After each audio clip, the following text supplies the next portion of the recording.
What's up, everybody? Welcome back. All right, for this brief little chunk of notes, I'm going to have you add this in right below your 1942 notes. At least that's where I'd recommend you doing it. And we're going to cover three pretty big generals, all from a different country here, that first kind of hit the scene and are really starting to see combat in 1942 at the end of the year. All three of these guys are epically big generals and heroes in their own country. And all three of them are kind of notable, interesting guys. Now, I'm not going to do a super in-depth profile on any of them, but I think all three of these guys are worth mentioning. And I'd recommend you put in a heading for each one of them, like just put in their name below the North Africa campaign, because all three of these guys, some of the first really crucial fighting that they were doing in World War II started in North Africa, and then all three of these guys are going to continue fighting in the war when it moves up into Europe and things really heat up.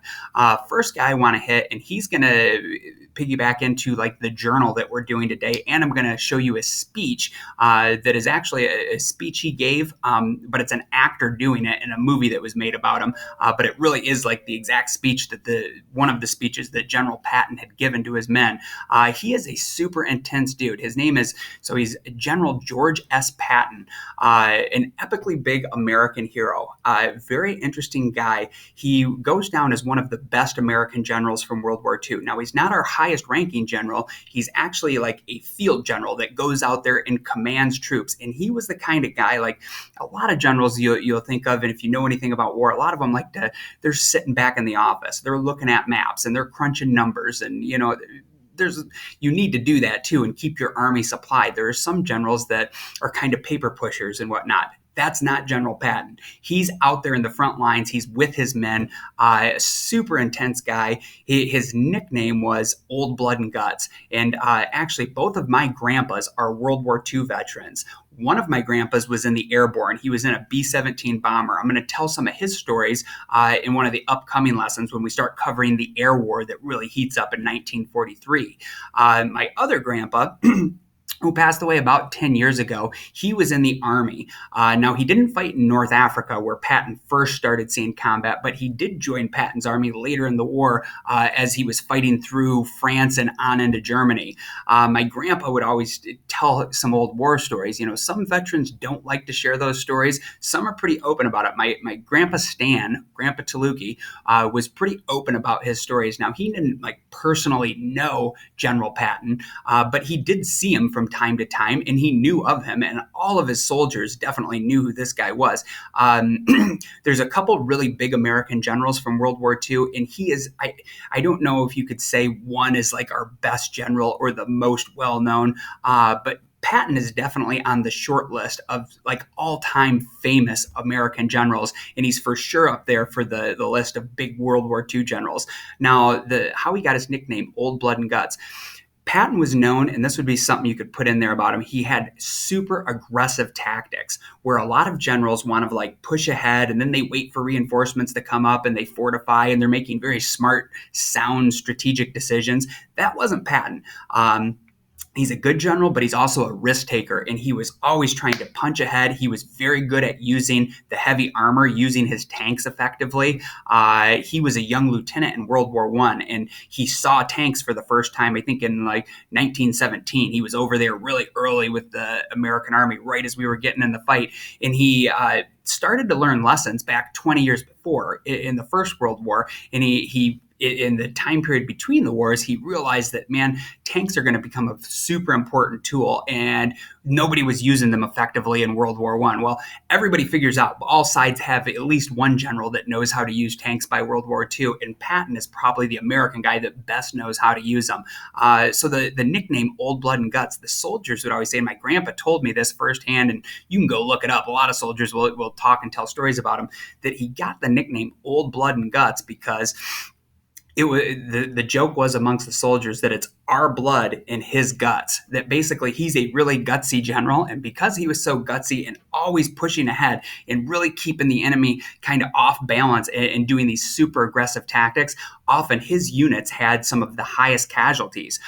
They got really bloody. They lost a lot of guys, but it was because he was so gutsy. So a lot of people also don't like him. He's a kind of controversial figure where some people, he just rubbed the wrong way. I guess he swore a lot. He was kind of a crude dude. He was in your face. You would know exactly what he never minced words. He was not like a politician that always said the right thing. He would tell you what's on his mind, and he was very blunt and upfront. And that made it so that many of the other American generals didn't like George Patton that much. But most of his men, even though they had like higher casualty rates and they knew he was like super aggressive and had those fighting, quick strike tactics, most of his men, my grandpa included, all held him in very high regard.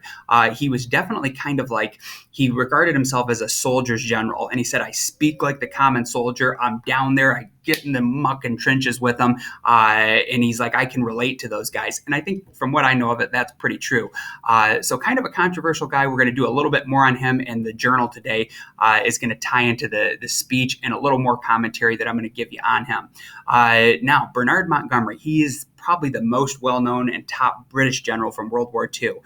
He is also fighting. He's leading the British Army down in North Africa. Patton is leading the American Army, which we're allies. We're working together. Now, kind of a weird little twist here. These two guys absolutely hate each other. Like I said,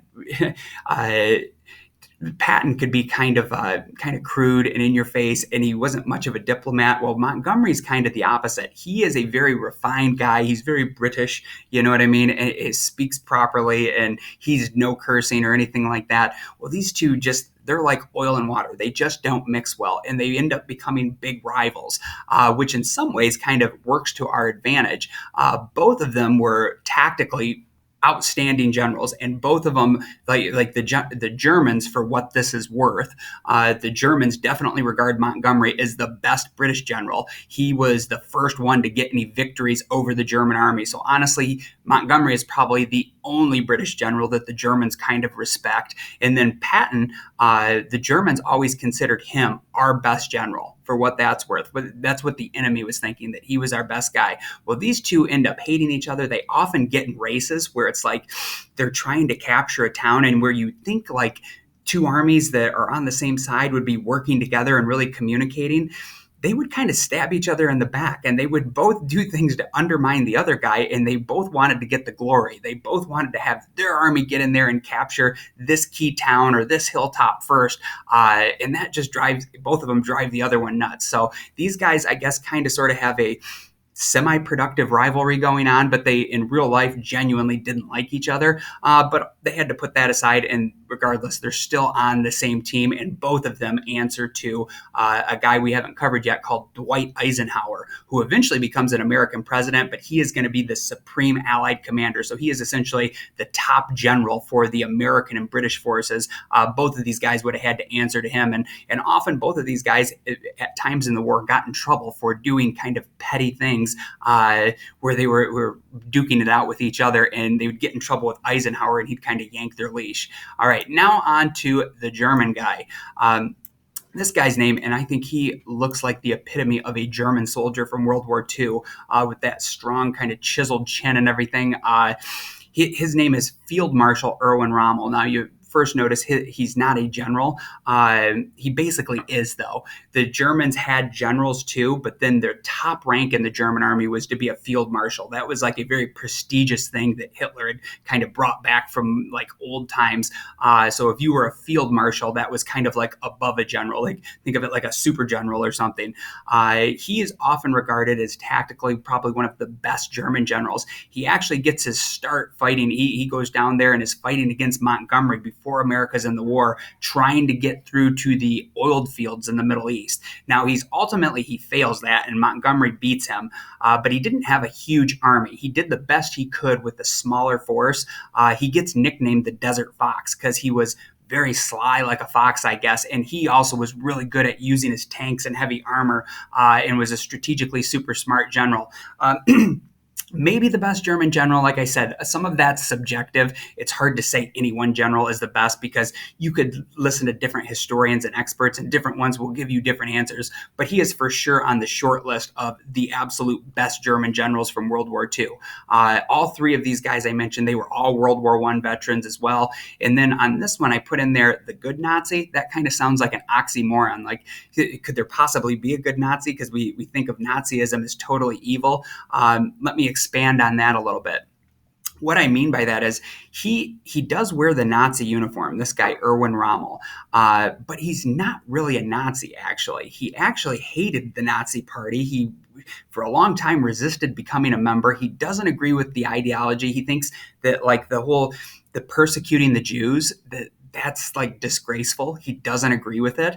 But at his core, he is a loyal German. So think of the pickle he's in. And he doesn't really respect Hitler or like him much, or many of Hitler's cronies, like the political leaders. But on the other hand, he is a true patriot. He loves Germany, and he feels like whether I agree with like a lot of this horrible stuff that my government's doing, which who knows how aware he was even of the Holocaust, because he wasn't in like the Schutzstaffel, he wasn't in the Einsatzgruppe, and he was an actual like combat general. But he probably knew enough to know that these guys aren't doing they're doing a lot of rotten stuff. He very much disagreed with the regime politically, but at his core he loves his country and considers himself a patriot. He feels like even if my country is going in the wrong direction, well, I have to fight for my country. I can't switch sides or undermine them now. He actually eventually gets kind of tied into, this is later in the war, a couple years later, at the end of 1944, he gets tied in on a plot to kill Hitler. And actually, there was probably about 20 some different plots to kill Hitler over the years. This is the one that almost works, though. If you're interested in that, there was a movie made about it called Valkyrie that I'd recommend. Tom Hanks is in it. Pretty all-around solid movie. Anyway, it's debatable how much Erwin Rommel actually even knew about all that. But evidence comes out, and he kind of gets linked in with this group of guys. And at the end of the war, the Germans are going to lose for sure. Rommel was in this group of guys that kind of felt like maybe if we get rid of Hitler and we try to negotiate, maybe we can get a better outcome rather than fighting to the bitter end, which that would have made sense. I don't know if it was practical or if the Allies would have even bought into that, but that was kind of his mindset. And there was no love lost between him and Hitler. So Hitler ends up figuring out that this guy maybe had something to do with the plot to try to blow Hitler up. And of course, Hitler is paranoid and kind of delusional, and he doesn't take kindly to that. So he ends up having all of the plotters that he can find executed. Now, it wasn't so easy to like go shoot this guy or string him up. And actually, a lot of the Valkyrie plotters were actually personally like executed right in front of Hitler, where he would string them up with piano wire and watch them get strangled to death right in front of him as Hitler's sitting there kind of laughing at them as they're taking their last breath. Now, he couldn't quite do this with Erwin Rommel because Rommel was a German hero. He is beloved by the German people and super popular. So Hitler essentially gave him this deal. He said, hey, I think you were involved in this plot to kill me. You know what, though? He's like, I can try you and put you through the German court system, which is going to be a joke. He's going to get convicted and executed. And he's like, and then I'm going to come after your whole family and basically kill everybody you love. Or I'll give you this option. You can take poison, commit suicide, and then we'll never make any of this public. And I'll let your family go. I won't mess with any of them. But you basically have to fall on your sword. You'll have to kill yourself and take the way out. Well, Rommel, who everything I've ever read about this guy, he seems like he was a fairly honorable guy. He ends up committing suicide when all that happens because he wants to protect his family. Now, another thing that may have been a twist in the war, Rommel, like, I'm getting a little ahead of ourselves here, but most of you have probably at least heard of the D-Day invasion. That's going to be in 1944 when America and the Brits actually invade northern France, and we start the final push of the war to go in and actually conquer, knock out Nazi Germany. Rommel was in charge. He had been assigned, as he was one of the best generals, and this is before the assassination plot, he was assigned to defend and repel the American invasion. Through a weird twist of fate, he got called back to Berlin for a meeting just randomly on the day that we end up doing the D-Day invasion. Now, that was top secret. They had no idea that was coming. But the guy that replaces him and goes up there and fills in for him while he's in these meetings in Berlin was not even close to as good as Rommel was. So history may have, I don't think it would have changed the outcome of the war ultimately, but the war may have played out a lot differently if Rommel had been there when the D-Day invasion had happened. But he wasn't, and a much more incompetent general gets pushed up there, and that makes it so the D-Day invasion works out in our favor, and we're able to get a foothold into German territory. If Rommel had been there, might have played out differently because he was just a better general and might have been able to repel the attack. All right, that's all I have for these three guys. I hope you found them interesting. All of them have been included in a lot of different movies throughout history and have been covered and have books written about them. So if you're interested in any of these guys and I piqued your curiosity, I'd encourage you to go do some research on your own. There's a plethora, a ton of information about all three of them, and they all are pretty interesting guys in their own right. All right, that's all I got for you here.